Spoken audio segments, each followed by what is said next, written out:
کہیں ساتھ یا میرا کچھ چاہیے، آپ کو جتنی بھی مدد کی ضرورت ہو تو میں آپ کے ساتھ ہوں، اور اس کو میں آپ کو دوبارہ اس کا بہت مبارک بھی دیتا ہوں۔ جی NA-136 حلقے کے لیے میرا یہی پیغام ہے کہ جو آج کے کل کی مناسبت سے کہ یہ کرونا وائرس سے ہم نے بالکل جناب اس سے ہم نے لڑنا ہے، اور اس کے یہی سب سے بڑا لڑنے کا اس کا طریقہ ہے کہ اس سے احتیاط کریں جی ہم، اور ہمارے نوجوان سمجھتے ہیں کہ بالکل باہر دیکھیں ہماری وہ معاشی مجبوری ہے کہ ہمیں اوپن کرنا پڑتا ہے اپنا مارکیٹس اور سب کچھ، اس کے لیے ہم یہی ہے کہ احتیاط کریں،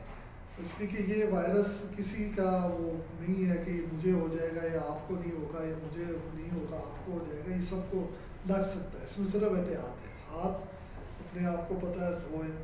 اپنے ماسک پہنیں، باہر نکلیں، گھر میں خاص طور پہ بزرگوں کو اس سے محفوظ رکھیں، اگر گھر جاتے ہیں آپ کے گھر میں بزرگ ہے تو ان سے ذرا ہاتھ یا ان کے قریب جانے سے پہلے ہاتھ دھو لیں، اپنے کپڑے بدل لیں، کہ ان کو سب سے زیادہ خطرہ ہے، ہم آپ کو نوجوانوں کو ہو جاتا ہے اللہ نہ کرے وہ، لیکن وہ اتنا کہتے ہیں کہ خطرناک نہیں ہے، لیکن بزرگوں کے لیے بہت خطرناک، تو اس میں احتیاط بہت ضروری ہے، اور اس کو بالکل اپنا سمجھ کے اور سوچ کے کہ یہ ہے چیز، کئی لوگ ہمارے بلیو ہی نہیں کرتے کہ جی یہ ہے ہی نہیں، بالکل ہے ہی، اس کو ایزی نہیں لینا، ہم نے اس کو بالکل سیریسلی لینا ہے، لیکن اپنے کام بھی جاری رکھیں، لیکن ویسے نہ نکلیں، ویسے کہ صرف سیر سپاٹے کے لیے نہ جائیں، صرف ضروری کام کے لیے جائیں، اپنا معاشی اگر آپ کی سرگرمی ہے تو ضرور کریں، لیکن اپنا احتیاط کریں، اپنے بزرگوں کا احتیاط کریں، باقی میری دعائیں اپنے حلقے کے ساتھ، اپنے لوگوں کے ساتھ، اللہ سب کو محفوظ رکھے، اور انشاءاللہ اچھے وقت آئے گا، انشاءاللہ آپ اس کے ہم سب اللہ سے اس کے لیے دعا کریں۔ جی ہم اس وقت بات کر رہے ہیں جناب سردار عاقل عمر صاحب سے۔ سردار عاقل عمر صاحب، آپ کا A27 نیوز کو وقت دینے کا بہت شکریہ۔ ناظرین اس وقت پروگرام میں شامل کرتے ہیں ایک چھوٹی سی بریک اور حاضر ہوتے ہیں چند ہی لمحوں کے بعد۔ سلام رمضان، سلام رمضان، سلام رمضان، سلام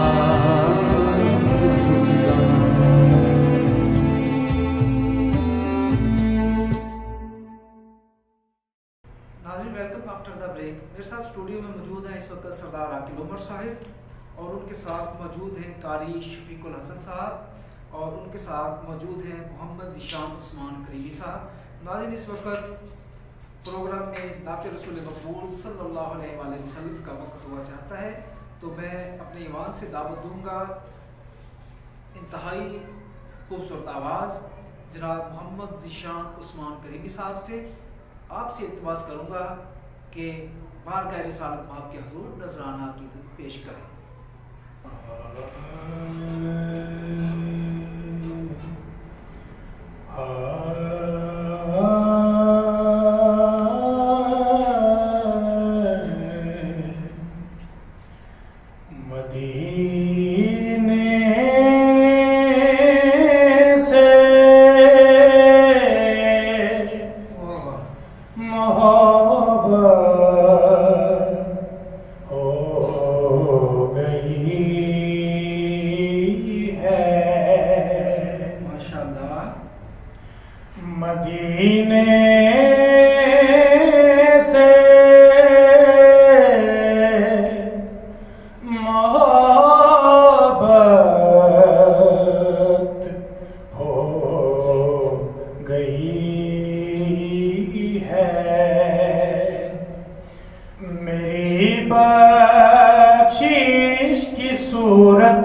اور بلایا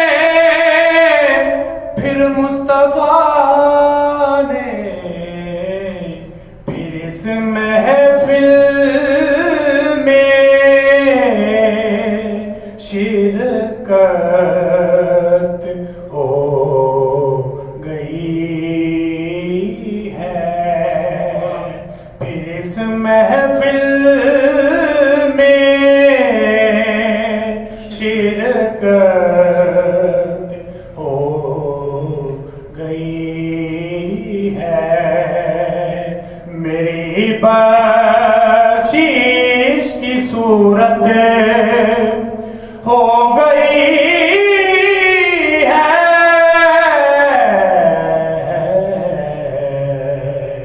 مدینے سے محبت ہو گئی ہے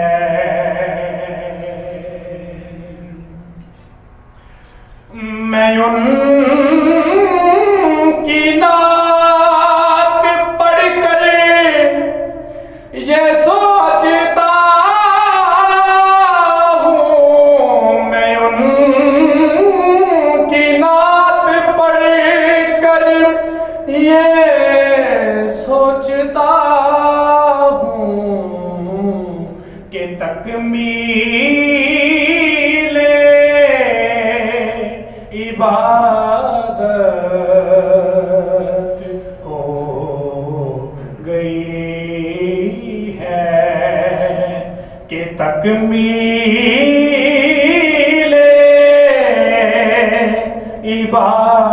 عبادت ہو گئی ہے میری بخشش کی صورت میری بخشش کی صورت ہو گئی ہے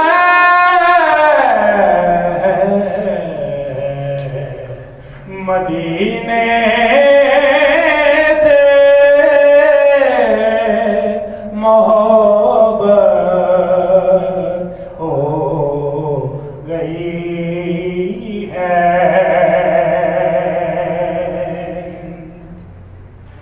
اور کیا اشکوں نے کام آزاد میرا کیا اشکوں نے کام آسان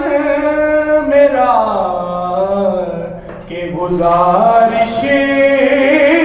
میں سہولت ہو گئی ہے میری بخشش کی صورت میری بخشش کی صورت ہو گئی ہے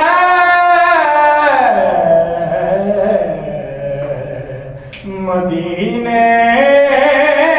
سے محبت ہو گئی ہے سبحان اللہ، ماشاءاللہ، بہت ہی خوبصورت کلام جناب محمد ذیشان عثمان کریمی صاحب جو کہ بارگاہ رسالت مآب کے حضور نذرانہ کے پیش کر رہے تھے۔ ناظرین، اب ہم بات کریں گے حضرت علامہ مولانا قاری شفیق الحسن صاحب سے اور ان سے پوچھیں گے فلسفہ رمضان کیا ہے۔ تو میں اپنے ایوان سے ملتمس ہوں حضرت علامہ مولانا قاری شفیق الحسن صاحب سے۔ ناظرین، پروگرام میں ایک مرتبہ خوش آمدید۔ ناظرین، اب آپ بات کریں گے حضرت علامہ مولانا قاری شفیق الحسن صاحب سے جو کہ محترم ہیں جامعہ ناصر العلوم مانا منڈی. ہم ان سے بات کریں گے, پوچھنے کی کوشش کریں گے, رہنمائی حاصل کریں گے. سر مجھے بتائیے گا کہ فلسفہ رمضان یہ بیسیکلی کیا ہے, اس کے بارے میں ذرا ہماری آڈینس کو آگاہ کیجیے. بسم الله الرحمن الرحيم نحمده ونصلي على رسوله الكريم أما بعد أعوذ بالله من الشيطان الرجيم بسم الله الرحمن الرحيم شهر رمضان الذي أنزل فيه القرآن صدق الله العظيم. جیسا کہ سوال کیا گیا ہے کہ رمضان کیا ہے, فلسفہ اس کا کیا ہے, تو رمضان المبارک جو ہے یہ رمض سے نکلا ہے جس کا معنی ہوتا ہے جلانا. اور رمضان المبارک میں جب مومن مسلمان روزے رکھتا ہے تو اللہ اس کے روزے رکھنے کی وجہ سے اس کے گناہوں کو جلا کے ختم کر دیتا ہے, اور اللہ اس کی سابقہ زندگی کو پاک اور صاف کر دیتا ہے. اور سابقہ زندگی جو گناہوں میں اس کی گزری ہے, اس رمضان میں اللہ نے اس کو موقع دیا ہے کہ یہ سابقہ زندگی پر ندامت کے ساتھ توبہ کرے اور آئندہ والی زندگی جو ہے وہ اللہ اور اس کے رسول کے حکموں کے مطابق گزارے. جیسا کہ یہ 12 مہینے سال میں ہوتے ہیں تو 11 مہینوں کے نام عربوں نے خود رکھے, اور یہ رمضان المبارک کے مہینہ جو ہے اس کا نام اللہ جل شانہ نے خود رکھا ہے. قرآن مجید میں جیسے میں نے عرض کیا شہر رمضان الذی انزل فیہ القرآن, یہ رمضان کا مہینہ جو ہے اس کا نام اللہ نے خود رکھا ہے. اور رمضان اور قرآن ان کا آپس میں بڑا گہرا تعلق ہے. رمضان میں قرآن نازل ہوا ہے اور قرآن پاک میں رمضان المبارک کا تذکرہ ہے. اور جو شخص نبی پاک صلی اللہ تعالیٰ علیہ وسلم کی سنتوں کے مطابق, آپ کے طریقے کے مطابق رمضان المبارک گزارتا ہے, روزے رکھتا ہے, سحری کرتا ہے, افطاری کرتا ہے,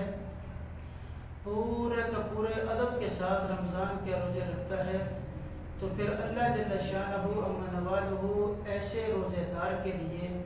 جو حدیث پاک میں آتا ہے کہ روزے دار کے لیے اللہ کی باقی مخلوقیں دعائیں کرتی ہیں, مچھلیاں بھی دعائیں کرتی ہیں, دوسرے پرندے بھی دعائیں کرتے ہیں, زمین پر رینگنے والے کیڑے مکوڑے یہ بھی دعائیں کرتے ہیں. یہ اس روزہ دار کے لیے ہے جو حقیقت میں روزہ دار ہے. اور روزہ دار خالی بھوکا پیاسا رہنے کا نام روزہ نہیں ہے, بلکہ روزہ اس چیز کا نام ہے کہ پورے کا پورا وجود ہمارا شریعت کے مطابق ہو. میرا اور آپ کا دیکھنا بھی شریعت کے مطابق ہو, سننا بھی شریعت کے مطابق ہو, بولنا بھی شریعت کے مطابق ہو, چلنا پھرنا سوچنا دماغ کے ساتھ ہر چیز ہماری ایسی ہو جیسی حضور نے ہمیں بتائی ہے. اپنی مرضی کا نام دین نہیں ہے, دین وہ ہے جو اللہ اور اس کے رسول نے بتا دیا ہے. اس لیے جو اللہ اور اس کے رسول کے مطابق زندگی گزارے گا وہ دین پر چلنے والا ہوگا. جو اس سے ہٹ کر اپنی مرضی سے زندگی گزارے گا وہ دین پر نہیں چلے گا, اگرچہ وہ اچھے کام بھی کرتا ہو. اس لیے رمضان المبارک کے اندر یہ بہت ہی اعلیٰ اور بہت خوبصورت مہینہ اللہ نے مسلمانوں کو عطا کیا ہے. اس کی مثال یوں دیا کرتے ہیں کہ 11 مہینے اور اس ایک مہینے کی مثال کہ جیسے ایک آدمی سائیکل چلا رہا ہو اور وہ آدمی 11 کلومیٹر یا 11 منٹ زور زور سے پیڈل مارے سائیکل کو, اور وہ سائیکل تیز سے تیز ہوتی چلتی جا رہی ہے, اور پھر وہ 1 منٹ کے لیے اگر اپنے پیڈل کو روک بھی دے تو اس کی سائیکل چلتی رہے گی. 11 مہینے میں جو زندگی اس نے گزاری ہے وہ اس رمضان المبارک کے مہینے میں اس کو کنٹرول کرنا ہے اپنے آپ کے اوپر. اس ایک مہینے میں ہم نے ایسی کوشش کر لینی ہے, ایسی محنت کر لینی ہے اپنے وجود کے اوپر کہ تاکہ آنے والے جو 11 مہینے ہیں وہ اس ایک مہینے کی جو عادت بنی ہوئی ہے اس کے مطابق ان کو گزارنا آسان ہو جائے. اس کے اندر اس مہینے کے اندر جو ہمیں درس ملتا ہے وہ یہ بھی ملتا ہے کہ صبح ہم سحری کرتے ہیں, شام تک ہم بھوکے رہتے ہیں. اس بھوکا رہنے کی وجہ سے انسان کے اندر ایک فکر اور تڑپ پیدا ہوتی ہے کہ مجھے بھوک لگی ہے تو میں اتنا بے چین ہو رہا ہوں, مجھے پیاس لگی ہے اتنا بے چین ہو رہا ہوں. تو لہٰذا ان لوگوں کی کیا حالت ہوگی, کیا کیفیت ہوگی جو غریب ہیں, مسکین ہیں, یتیم ہیں, جن کے پاس کھانے کے لیے کچھ نہیں ہے. ان حالات میں, جن حالات میں اس وقت ہم چل رہے ہیں, ہمارے حالات جو چل رہے ہیں, ان حالات میں بہت سارے لوگ جو ہیں اس وقت جو ہے غربت کا شکار ہیں, جن کے پاس کوئی ایسے وسائل نہیں ہیں.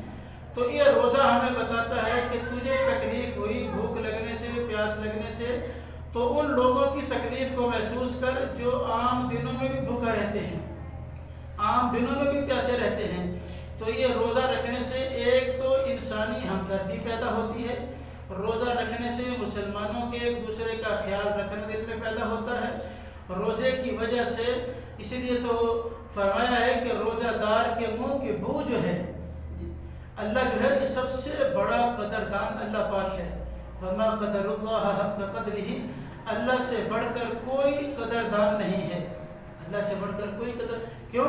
کہ اللہ نے ایسی قدر کی, روزہ دار کی ایسی قدر کی کہ اس کے روزہ رکھنے کی وجہ سے معدے سے جو اس کی بو اٹھتی ہے, اللہ کہتا ہے کہ مجھے یہ مشک اور عنبر سے بھی زیادہ محبوب ہے. اللہ سے بڑا کوئی قدردان نہیں ہے. تو اس لیے رمضان المبارک کے اس مہینے میں روزہ رکھنے سے انسان کے گناہ جو ہیں وہ صاف ہوتے ہیں, گناہ ختم ہوتے ہیں, اللہ توبہ کی توفیق عطا فرماتے ہیں, اور اللہ جل شانہ کی طرف انسان کی رغبت ہوتی ہے, اللہ کے قرب حاصل ہوتا ہے اور اللہ کے نزدیک ہوتا ہے. کیونکہ اللہ نے قرآن میں کہا کہ روزے کا اصل مقصد ہے تقویٰ حاصل کرنا, اور تقویٰ کیا ہے کہ اللہ کا قرب حاصل ہو جائے, انسان کو پہچان ہو جائے کہ میرا اللہ اس وقت مجھ سے کیا چاہتا ہے, میرا اللہ ہر وقت مجھے دیکھ رہا ہے, مجھے سن بھی رہا ہے, اور اللہ کا علم میں ہے کہ میں کیا کرنے والا ہوں, اور اللہ کو میرے کام کی خبر ہے. یہ اس لیے جب یہ خیال پیدا ہوگا کہ میرا اللہ مجھے دیکھ رہا ہے, میرا اللہ مجھے سن بھی رہا ہے, تو پھر انسان بہت سارے گناہوں سے بچ جائے گا. جب گناہوں سے بچے گا تو نیکی کرنے کی توفیق اس کو ملے گی, اور جب نیکی کرے گا تو پھر اس کی دنیا بھی بنے گی, آخرت بھی بنے گی. اور یہی رمضان ہمیں سکھاتا ہے کہ دنیا سے اپنے آپ کو کاٹ کے اللہ کے ساتھ اپنے آپ کو ملا لو, جوڑ لو, اللہ کے ساتھ اپنا تعلق قریب کر لو. یہی روزہ رمضان کا ایک فلسفہ ہے. جی بہت خوب, بہت ہی خوبصورت آپ نے اس کا جواب ارشاد فرمایا. حضور مجھے بتائیے گا کہ روزہ کن لوگوں پر فرض نہیں ہے, میں اس کی وضاحت کیجیے گا. رمضان المبارک جو ہے یہ اللہ نے مسلمانوں کے اوپر اس کے روزے فرض کیے ہیں, اور مسلمانوں میں بھی کچھ لوگ ایسے ہیں جن کے اوپر رمضان کا روزہ ضروری نہیں ہوتا, فرض نہیں ہوتا.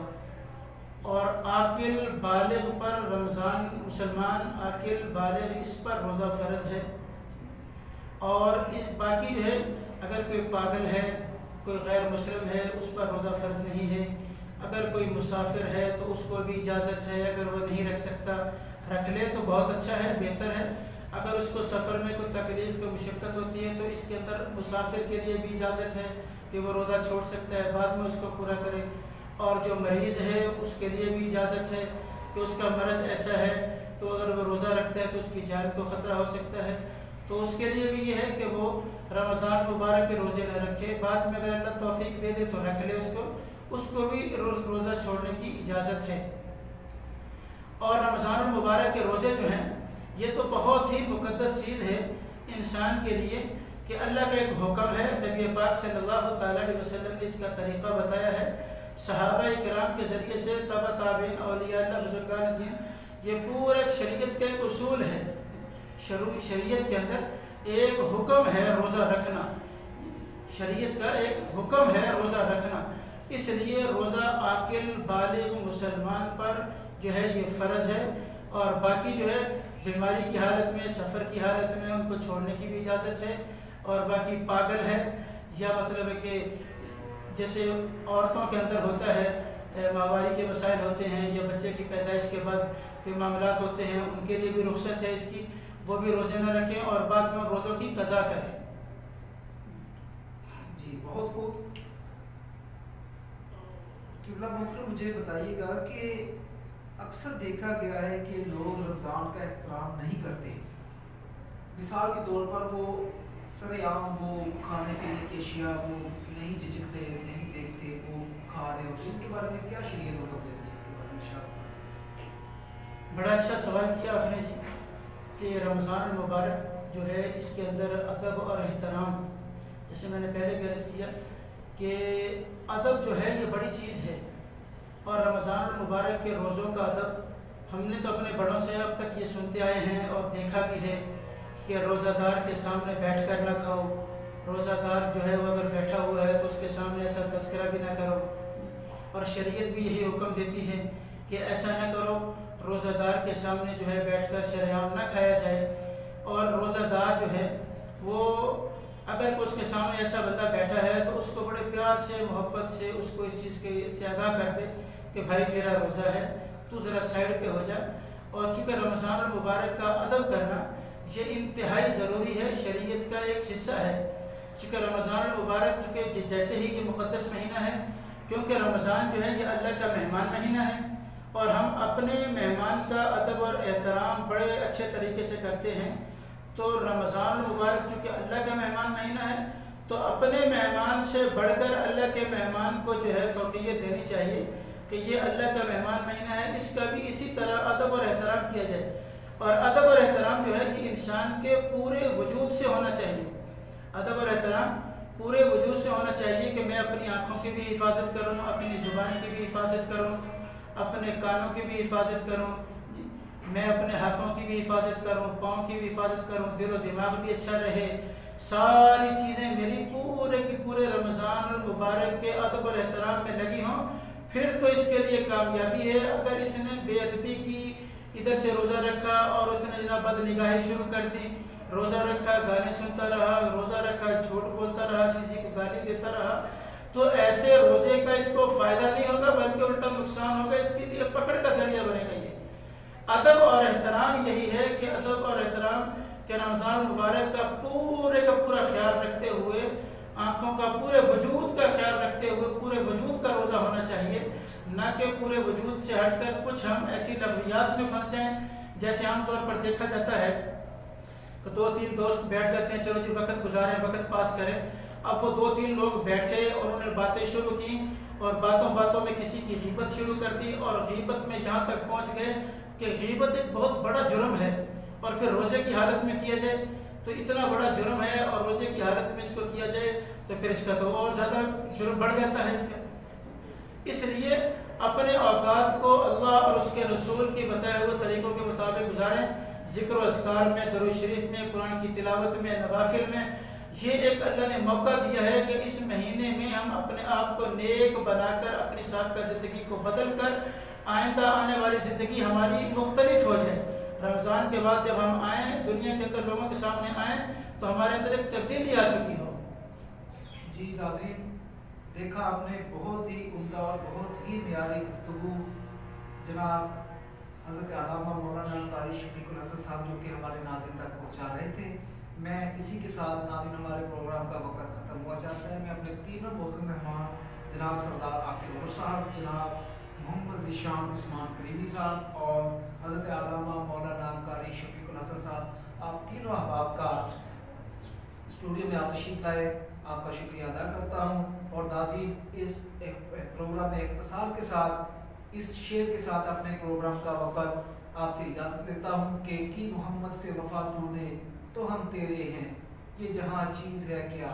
لوہ قلم تیرے ہیں. ناظرین، کل آپ سے پروگرام میں دوبارہ ملاقات ہوگی. کل تک کے لیے اپنے میزبان ظاہر حسین کو اجازت دیجیے. اللہ حافظ. السلام علیکم ورحمۃ اللہ وبرکاتہ.